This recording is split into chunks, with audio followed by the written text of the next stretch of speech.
पिछले एक सप्ताह से 15 लाख मैट्रिक टन जीएम सोया के आयात का मुद्दा गरमाया हुआ है। खास तौर पर इसे लेकर मध्य प्रदेश के किसान गुस्से में हैं, क्योंकि यह सोयाबीन का सबसे बड़ा उत्पादक राज्य है। हालांकि सोयाबीन मील इंपोर्ट का कोई नोटिफिकेशन नहीं दिख रहा है। इस अफवाह पर सरकार ने भी कुछ स्पष्ट नहीं किया है। इसके बावजूद प्रति क्विंटल 2000 रुपये दाम कम हो गया है। किसान संगठनों का कहना है कि जब किसान की फसल तैयार हो जाती है तब क्यों ऐसी अफवाह फैलती है कि सरकार ऐसा निर्णय लेती है।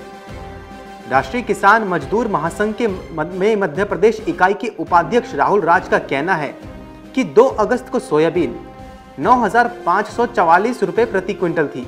यह 10 तारीख की शाम तक घटकर 7,618 रुपये क्विंटल हो गई, जबकि इस साल किसानों ने 5,000 की बजाय 10,000 रुपये क्विंटल के रेट पर इसका बीज खरीदा था।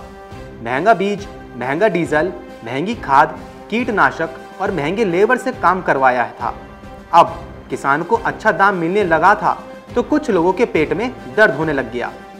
मध्य प्रदेश में इस साल 58,54,000 हेक्टेयर में सोयाबीन की फसल बोई गई है। ज्यादा बारिश से पहले ही किसानों की फसल तबाह हो गई है।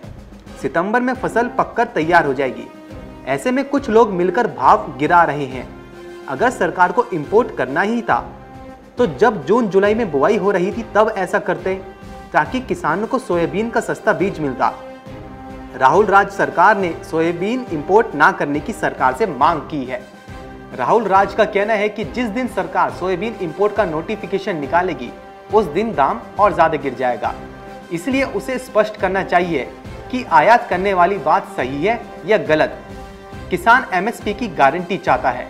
जब किसी फसल का दाम एमएसपी से नीचे चला जाता है तब सरकार किसानों की भरपाई नहीं करती, लेकिन अब ऊपर चला गया तो उसे नीचे लाने के इंतजाम में जुट गई है। सोयाबीन का एमएसपी 3,950 रुपये क्विंटल है। कुछ दिन पहले ही पोल्ट्री ब्रीडर्स एसोसिएशन ने सोयाबीन सस्ते दाम पर मुहैया करवाने के लिए सरकार से इंपोर्ट करने की मांग की थी। सोया मील सोयाबीन के बीजों से तैयार किए गए उत्पादों को कहते हैं, जिनका इस्तेमाल पोल्ट्री इंडस्ट्री में पशु आहार के रूप में किया जाता है।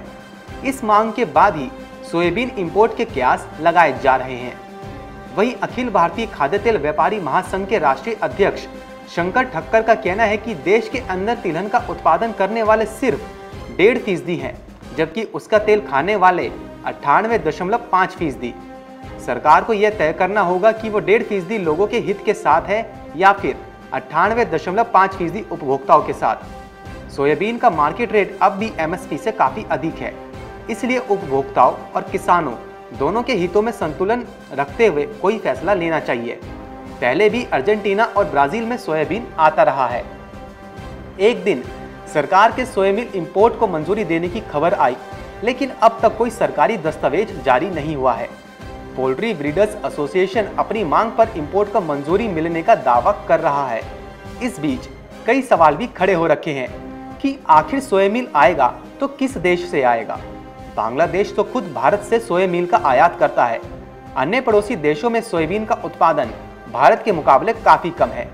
दूसरी ओर ब्राजील, अर्जेंटीना या अमेरिकी देशों से सोयाबीन आयात करना कीमतों के लिहाज से कितना फिजिबल होगा और आयात की अनुमति मिलने से लेकर आयात सौदे होने व भारत के बंदरगाहों तक माल पहुंचाने में कितना समय लगेगा।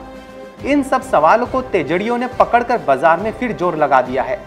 सट्टा बाजार में तेजड़िए सोयाबीन को जोर दे रहे हैं।